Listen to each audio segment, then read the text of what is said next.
নমস্কাৰ বন্ধু বান্ধৱীসকল ৰাজ্যৰ শিক্ষামন্ত্ৰী অনুজ পেগু ডাঙৰীয়াই ডব্লিউটি মেছেজ যোগে এটা বিশেষ খবৰ তেওঁলোকে জনাইছে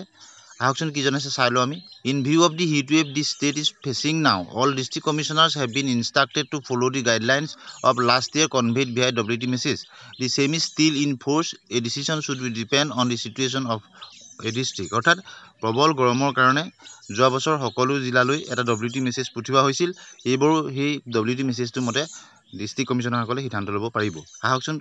কি আছে আমি চাই লওঁ from department of school education Assam Dispur to the deputy commissioner all principal secretary all 6 scheduled areas info the director of secondary education Assam the director of elementary education Assam the inspector of school all to the extreme heat wave in the state অৰ্থাৎ প্ৰবল গৰমৰ কাৰণে and the view of the ensuring students safety and well-being ছাত্ৰ ছাত্ৰীৰ সুৰক্ষা আৰু well-beingৰ কাৰণে the deputy commissioners principal secretaries if required যদি প্ৰয়োজন হয় deputy commissioner principal secretary are required to advance the school timing to early hours অৰ্থাৎ morning school কৰিব পাৰে যোৱাবাৰ 7 বজাৰ পৰা বহু স্কুল 7:30 বজাৰ পৰা দিছিল গতিকে এইবাৰ তেনেকুৱা এটা সিদ্ধান্ত ল'ব পাৰিব জিলাখনৰ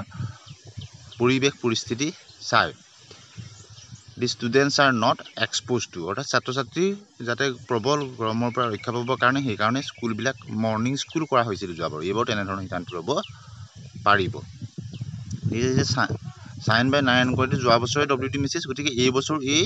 ডব্লিউটি মেছেজটো মতে তেওঁলোকে সিদ্ধান্ত ল'ব পাৰিব কপি কলৈ বেছিছে the officer in charge A P R O' Dispur with a request to transmit the message immediately অৰ্থাৎ তৎক্ষণাৎ এই মেছেজটো চাৰ্কুলেট কৰিবৰ কাৰণে দিছে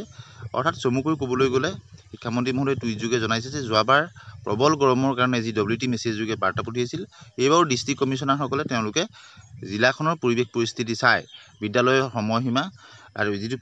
বিদ্যালয় ক্লাছ হোৱাৰ সময় ৰাতিপুৱা আগবঢ়াই দিব পাৰিব অৰ্থাৎ 7 বজা 7:30 বজালৈকে যোৱাবাৰ দিছিলে আগবঢ়াই এইবাৰো তেনেধৰণৰ এটা সিদ্ধান্ত ল'ব পাৰিব আপোনালোকে নিশ্চয় বুজি পাইছে প্ৰথমবাৰৰ কাৰণে ভিডিঅ'টো চাইছে যদি চেনেলটো ছাবস্ক্ৰাইব কৰি দিব ভাল পালে লাইক আৰু শ্বেয়াৰ কৰি দিব আজিলৈ আহোঁ ধন্যবাদ